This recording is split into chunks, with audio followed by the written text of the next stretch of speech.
नमस्कार, मैं अभिनय आकाश और आप देखना शुरू कर चुके हैं प्रभा साक्षी का special show most reliable information यानी एमआरआई। 26 जुलाई ये महज एक तारीख नहीं, यह दिन है याद दिलाने के लिए कि देश के स्वाभिमान की रक्षा के लिए कुर्बानी क्या होती है। यह दिन है उन तमाम रणबांकुरों के आगे नमन करने का जो अपने आप को वर्दी में बांधकर देश को सुरक्षित फिजाओं में आगे बढ़ने का मौका देते हैं। ये दिन है उन तमाम साहसी जवानों के आगे झुककर नतमस्तक हो जाने का जो सब कुछ छोड़कर सिर्फ और सिर्फ एक चीज के लिए अग्रसर होते हैं, वो है वतन, देश, हिंदुस्तान हमारा, इंडिया हमारा भारत। आज कारगिल विजय दिवस के 25 साल पूरे हो गए हैं। इस युद्ध से जुड़ा एक किस्सा ऐसा भी है जब भारतीय सेना ने लाइन ऑफ कंट्रोल पार कर लेने की ठान ली थी। आलम यह हो गया था कि पाकिस्तानी प्रधानमंत्री नवाज शरीफ को आनन फानन में अमेरिकी राष्ट्रपति बिल क्लिंटन से मदद की गुहार लगानी पड़ी थी। भागे भागे अमेरिका तक पहुंच गए नवाज शरीफ।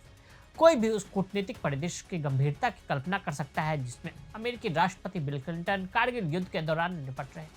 अमेरिका के राष्ट्रपति बिल क्लिंटन ने शरीफ को किसी भी तरह से मदद देने से इनकार करते हुए पाकिस्तान को अपनी सेना वहां से हटाने के लिए दो टूक कह दिया। यही कारण है कि बिल क्लिंटन को अमेरिका के पहले राष्ट्रपति के रूप में जाना जाता है जिन्होंने पाकिस्तान के खिलाफ जाकर भारत का समर्थन किया। वरना आपने 1971 के दौर में भारत को डराने के लिए अमेरिका के नौसैनिक बेड़ा को तैनात करने की कहानी भी सुनी ही होगी।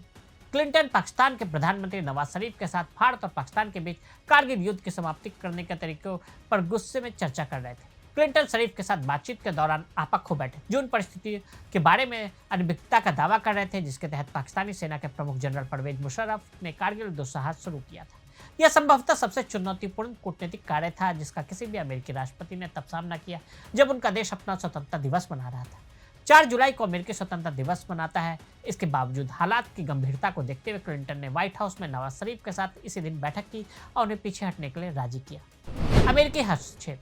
दो दक्षिण एशियाई शक्तियों के बीच परमाणु संघर्ष की संभावना के बारे में गहराई से संयुक्त राज्य अमेरिका का बिल क्लिंटन प्रशासन तेजी से संकट में मध्यस्थता करने के लिए आगे बढ़ा।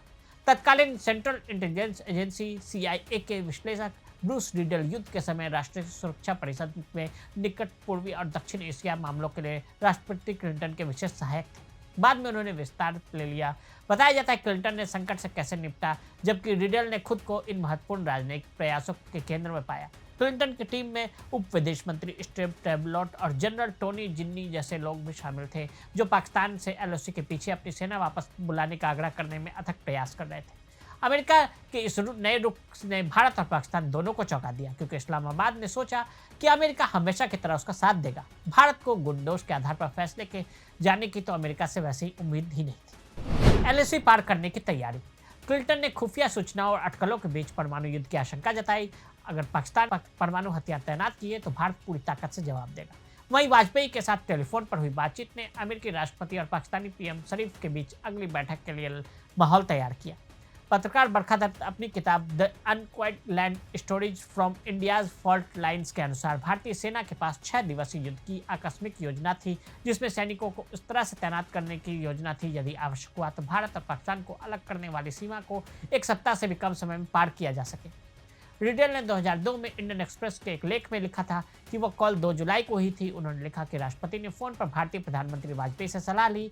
भारतीय अड़े हुए थे, LOC पर वापसी जरूरी थी। आक्रामकता की धमकी के तहत वाजपेयी बातचीत नहीं करेंगे। जब क्लिंटन ने वाजपेयी को फोन करके वादा किया कि अमेरिका पाकिस्तान पर भारतीय क्षेत्र से अपने सैनिकों को वापस बुलाने के लिए काम कर रहा है तो प्रधानमंत्री चुप रहे। 60 दिन से ज्यादा चले युद्ध में पाकिस्तान को आखिरकार घुटने टेकने पड़े। कारगिल में हिंद के सूरवीरों ने प्रचंड पराक्रम को प्रणाम करने के लिए हर साल 26 जुलाई को कारगिल विजय दिवस मनाया जाता है। सेना की वीर गाथा। कारगिल की चोटियों से बेदखल करने के लिए भारतीय सेना के 527 वीर जवानों ने अपनी कुर्बानी दी। कैप्टन विक्रम बत्रा, कैप्टन मनोज पांडे, अजय आहूजा जैसे वीरों की कुर्बानियां वीर गाथाओं में शुमार रही है। निश्चय ही पाकिस्तानी सेना कारगिल में फंस चुकी थी और नवाज शरीफ को चेहरा छुपाने के लिए अमेरिकी बीच बचाव का बहाना चाहिए था। अब हर मौसम में डटे रहते हैं भारतीय सैनिक। 1999 में जब भारतीय सैनिकों ने पाकिस्तानी सैनिकों को खदेड़ा तब ऊंची पहाड़ियों पर विषम परिस्थितियों में यह जंग लड़ी गई। सप्लाई की कोई कमी नहीं थी लेकिन मौसम की मार थी। इस इलाके में भारतीय सेना की कई पोस्ट ऐसी थी जिन्हें विंटर वेकेटेड पोस्ट कहा जाता है, यानी सर्दियों में ये पोस्ट खाली करके नीचे आ जाते थे। इसी तरह पाकिस्तान भी विंटर वेकेटेड पोस्ट थी कारगिल युद्ध से पहले वाली सीढ़ियों में तो, और इसमें मुकाबला इस पोस्ट में भारतीय सेना ने काफ़ी देर से खाली किया। लेकिन जब पोस्ट खाली थी उस वक्त का इस्तेमाल कर पाकिस्तानी सेना आगे आई, घुसपैठ कर बैठी। अब ये पोस्ट कभी खाली नहीं रखी जाती। सैनिक विषम परिस्थितियों में ही देश की रक्षा के लिए वहाँ डटे रहते हैं, ताकि फिर कभी दुश्मन घुसपैठ कर हमारी ज़मीन पर कब्जे की हिमाकत ना कर सके। यहाँ सैनिकों को रहने में दिक्कत ना आए, इसके लिए भी इंतजाम किए गए हैं। बहरहाल, कारगिल के दुर्गम और ऊंची चोटियों में भारतीय जवानों ने जिस साहस और शौर्य का परिचय दिया, इस लड़ाई में भारत के 527 वीर शहीद हुए और 1000 से भी ज़्यादा घायल। भारत आज भी कारगिल में शहीद हुए अपने जवानों को श्रद्धांजलि देता रहता है। तो आज हमने आपको कारगिल विजय दिवस की कहानी बताई। आज के लिए दी इजाजत। ऐसी रिपोर्ट्स को देखने के लिए देखते रहे प्रभा साक्ष्य। अगर आप भी लेना चाहते हैं देश दुनिया की तमाम जानकारी, तो आज ही सब्सक्राइब करें हमारे चैनल को। साथ ही नीचे दिए बेल आइकन को जरूर दबाएं, ताकि हर अपडेट आप तक पहुंच सके।